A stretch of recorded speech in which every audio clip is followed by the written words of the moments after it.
Hoy vamos a hablar de la historia ginecobstétrica. Se trata de la historia ginecológica y obstétrica. Fíjense que no se llama antecedentes ginecológicos o antecedentes obstétricos, porque engloba una narración o historia de los aspectos ginecológicos y obstétricos que tiene la mujer. Esta historia es muy importante porque nos dará un panorama general de los factores de riesgo que pudiera tener la paciente. Es un apartado más de la historia clínica y debe interrogarse como tal, no como un componente de los antecedentes. Tiene que tener su propio espacio en la historia clínica y generalmente se coloca después de los antecedentes. Tiene 6 componentes: la historia menstrual, el desarrollo sexual, la historia genésica, las vacunas y los exámenes complementarios. La historia menstrual es el comportamiento que tiene el ciclo en la mujer. Interrogamos particularmente 3 aspectos. La duración. La duración de la menstruación es entre 2 y 8 días, ¿verdad? En un promedio de 5 días. Pero en realidad nosotros podemos interrogar un poco más, porque hay mujeres que le dicen, no, a mí me dura 8 días. No, pregúntele cuántos días ese sangrado es rojo rutilante. En realidad esos son los días que la mujer ha menstruado. Y a veces en las rugosidades de la vagina quedan estos componentes que se descomponen en la vagina y por gravedad van cayendo o van saliendo y siguen manchando, y esto pues aumenta supuestamente los días de sangrado. La frecuencia de aparición de las menstruaciones en general es de 21 a 35 días. Si el primer ciclo, el primer día de un ciclo al primer día de otro ciclo está entre 21 y 35 días, es normal. A veces las mujeres piensan que ser regular es menstruar el mismo día. No, no es cierto. Lo más regular que hay son 28 días. Ese es un ciclo súper regular. Pero mientras este ciclo se mantenga entre 21 y 35, decimos que es regular. Entonces, cuando nosotros hablamos de un ciclo regular, entendemos que está entre 21 y 35 días. Y si es irregular, que vamos a ver más adelante las alteraciones de la frecuencia, si es irregular es que son menos de 21 o más de 35 el primer día de la menstruación al primer día del siguiente ciclo. La cantidad La cantidad promedio de la menstruación es de 80 ml. Es difícil cuantificar la cantidad que se menstrua. Generalmente consideramos abundante según la percepción de la paciente. Y la alteración en la cantidad abundante se llama menorragia, que eso lo vamos a ver un poco más adelante. Antes utilizábamos estas clasificaciones de las alteraciones de la menstruación. Si ustedes revisan los libros antiguos, esto ha cambiado un poco. Más adelante les explico cómo lo hacemos en este tiempo moderno. Pero en la clasificación clásica hablábamos de 4 aspectos en las alteraciones. Las alteraciones en la aparición o terminación de la menstruación, las alteraciones en el ritmo, las alteraciones en la cantidad y las alteraciones en la duración. En el primer grupo, las alteraciones en la aparición o terminación de la menstruación, se encontraba lo que es la menarca precoz, cuando aparece en menos de 10 años, la menarca tardía, cuando aparece después de los 16 años, la menorrea primaria, cuando no aparece, la menopausia precoz, aquella que se da antes de los 40 años, y la menopausia tardía después de los 50 años. Las alteraciones en el ritmo que utilizábamos en la clasificación clásica, que esto sí ha cambiado, bastante importante. Antes le llamábamos proimenorrea, cuando el primer día de un ciclo, el primer día del otro, aparecía de 15 a 20 días. Y opsomenorrea cuando aparecía después de 35 días.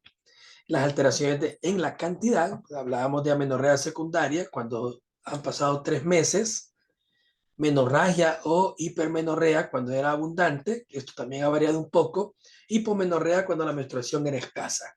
Ya estos términos no los utilizamos, así como tampoco estos de la alteración de la duración los utilizamos para estos términos. Ya vamos a ver después. Pero antes llamábamos polimenorrea cuando la duración era excesiva y oligomenorrea cuando la duración era exigua. Esto era antes. Ahora estos términos los utilizamos distintos y ya les voy a enseñar cómo. También, de manera clásica, para hablar del comportamiento de todo el ciclo, en vez de hacer una descripción, esto ya casi nadie lo usa. Utilizábamos la fórmula menstrual o menagnia, que nosotros con una fórmula decíamos cuál era la historia menstrual de esta paciente. Por ejemplo, esa fórmula que ven ahí, 3-4/28N, quería decir que era una regla o menstruación normal, la N, que dura de 3 a 4 días cada 28 días. Ya la menagnia ha quedado en desuso y se los pongo para que ustedes conozcan un poco de la historia. Por ejemplo, este ejemplo de esta fórmula sería una menstruación abundante que dura de 5 a 6 días cada 30 días. Una menstruación escasa que dura de 1 a 2 días cada 27 días. Una menstruación dolorosa que viene irregularmente y dura de 2 a 4 días. Ahora, para fines prácticos, todas estas alteraciones han sido definidas por el Colegio Americano de Ginecología y Obstetricia, y las alteraciones de la menstruación se engloban en estos 4 grupos: menorragia, metrorragia, polimenorrea y oligomenorrea, que les dije eran los que antes se utilizaban para hablar de la cantidad, estos dos últimos, pero ahora ya no se utilizan para hablar de cantidad, sino para hablar de las alteraciones en la frecuencia de la menstruación. La menorragia es el sangrado menstrual abundante. Si le ponemos un número mayor de 80 ml por ciclo, ¿verdad? Pero como es difícil medir, ¿verdad? El número de toallas no siempre nos ayudan, porque a veces, ¿de cuántas toallas utiliza usted? Yo me pongo 20 toallas, doctor. Se está desangrando esta mujer. Pero si todos son más acuciosos, no, yo me pongo 20, pero me las quito a cada rato porque es que me da asco. Con un puntito que tenga me las quito. Entonces no nos está dando un reflejo de cómo ha sido su menstruación. Otra le dice, no, fíjese que yo solo uso 3 toallas. Ah, 3 toallas, anda bien. No, pero se las quita hasta que están chorreando.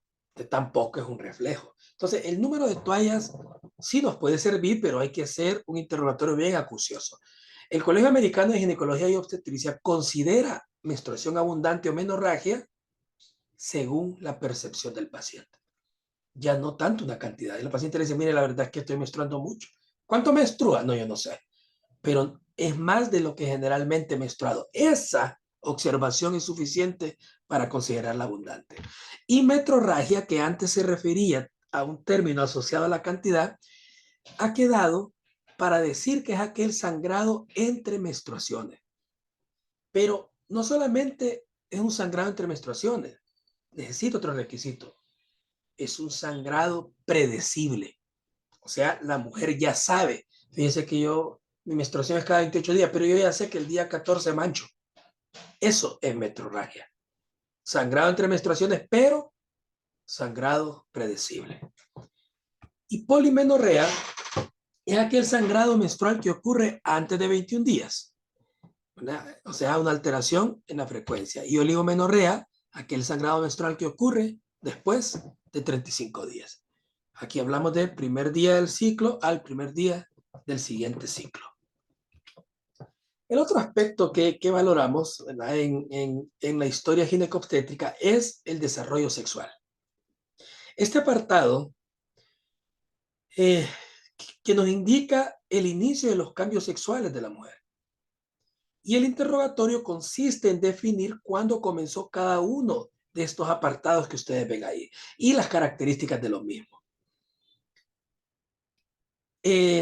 La menarca o menarquia, que es la primera menstruación, y esta, o la primera vez que la mujer menstrua, y esto ocurre entre los 12 y los 14 años, ¿verdad? Y no sobrepasa de los 5 años después de la telarca. O sea, la relación entre la aparición de estos aspectos es muy importante.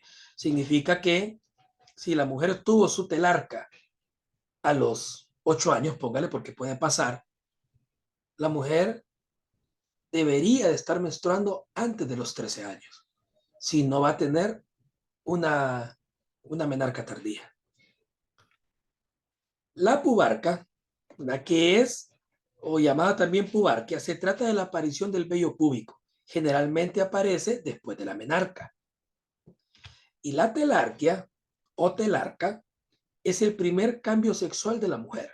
Se trata del inicio del desarrollo de la mama, la aparición del botón mamario. Usualmente se da entre los 8 y 13 años. Entonces, ¿cuál es el orden? Telarca, menarca, pubarca. Y además la relación del tiempo. Si la telarca fue a los 8 años, yo voy a considerar una menarca tardía después de los 13, porque no deben pasar más de 5 años después de la telarca para tener la primera menstruación, si no hay una alteración en el desarrollo. El siguiente componente es la historia sexual. Está compuesta por los aspectos referentes a la vida sexual de la paciente y los componentes son esos que ven listados ahí. La edad de la primera relación sexual, la edad que tenía la paciente cuando inició su vida sexual, factor de riesgo importante para el cáncer de cervix. El número de parejas sexuales, cuántas parejas sexuales ha tenido durante su vida, factor de riesgo de ETS y de cáncer de cervix. Enfermedades de transmisión sexual, si ha tenido enfermedades de transmisión sexual durante toda su vida y cuáles han sido y cuándo las tuvo y si recibió tratamiento. Frecuencia de la actividad sexual, cuántas relaciones sexuales tiene a la semana o al mes. Planificación familiar, qué método de planificación utiliza y cómo lo usa y si lo usa de manera adecuada. La historia genésica es el apartado con el que más estamos familiarizados. Generalmente las historias que van a ver ustedes en los hospitales es la única que se pone, pero ya ven ustedes que no es el único componente.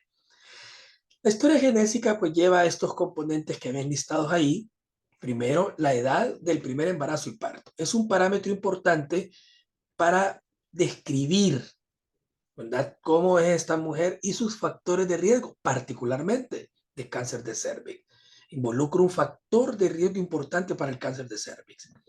El número de embarazos, aquí hay que describir cada uno de los embarazos, cómo terminaron, dónde fueron, si fue parto, aborto, cesárea, si hubo o no complicaciones, los pesos de los recién nacidos y cualquier otra característica de los embarazos y partos.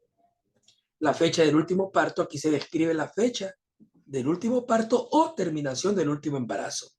La fecha de la última menstruación, hay que preguntar por el primer día de la última menstruación y a partir de esta fecha se calculará la edad gestacional, la fecha probable de parto. Aquí en el país utilizamos la regla de Naegele. Y está la descripción de la paridad. Aquí hay que describir cada uno de los embarazos, como lo explicamos anteriormente. Y la lactancia materna, hay que describir el tiempo total que dio lactancia, sumar los meses que dio a cada bebé, porque el número total de meses que dio lactancia es un factor de riesgo protector para cáncer de mama y para cáncer de endometrio. En el penúltimo apartado, que es la descripción, es lo que está a la derecha de la diapositiva, que es lo que generalmente ustedes han visto. Fecha de última menstruación, fecha de último parto, gestas, paras, cesáreas, abortos, hijo muerto, hijo vivo. Eso es lo que llamamos descripción de la paridad. Utilizamos algunas reglas para conocer, estas se las pongo, de esta es la que utilizamos la regla de Naegele, que es con la que están familiarizados ustedes, ya la vamos a ver más adelante, pero hay otras reglas. Por ejemplo, antes se utilizaba la regla de Wohl, que consiste en sumar 10 días a la fecha de la última menstruación y restarle 3 meses. Por ejemplo, si la fecha de última menstruación fue el 10 del 11 del 2013, la fecha probable sería el 20 de agosto del 2004. La regla de Pinar, se suman 10 días a la fecha que terminó la menstruación y se retrocede 3 meses. También está en desuso debido a la variabilidad de la duración de los periodos menstruales. Y con las que estamos más familiarizados, que es la regla de Naegele, que fue descrita por Frank Naegele el 12 de julio de 1778 en Alemania. Esta fórmula estima la fecha probable de parto en función de la fecha de la última regla. A esta fecha le añadimos un año, le restamos 3 meses, a los meses, por supuesto, y le sumamos 7 días a los días, por supuesto.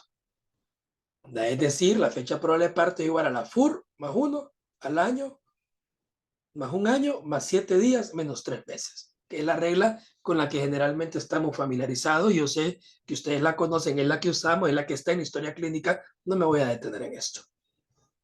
Esta aproximación se basa en la duración normal de una gestación humana que dura por término medio 40 semanas o 280 días desde la fecha de última regla o 38 semanas, 266 desde la fecha de fertilización.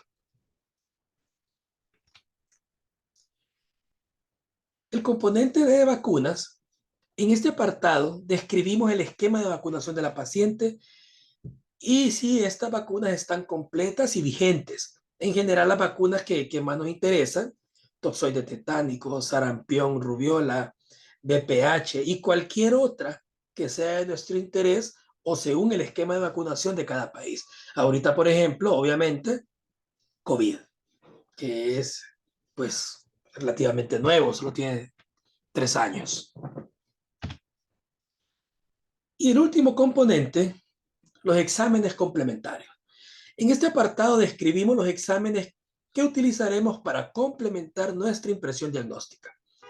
Los tipos de exámenes que haremos dependerán del tipo de paciente que tengamos. Por ejemplo, en todas las pacientes solicitamos y describimos tipo IRH, BDRL, citología, pero en la paciente obstétrica solicitaremos, además de los anteriores, ultrasonidos. Y en estos vamos a describir la fecha, la edad estacional, el peso, placenta, líquido amniótico, entre otras cosas que tenemos que describir.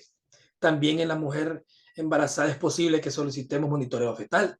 Siempre vamos a solicitar glicemia, examen general de orina y cualquier otro estudio que consideremos necesario para el control prenatal o para el parto. Y en pacientes no obstétricas, o sea, las que llamamos ginecológicas, dependerá de la impresión diagnóstica, pero podríamos solicitar, se me ocurre, ultrasonido, mamografía, colposcopía o biopsia, dependiendo de la clínica de la paciente, o cualquier otro estudio que consideremos necesario para el diagnóstico.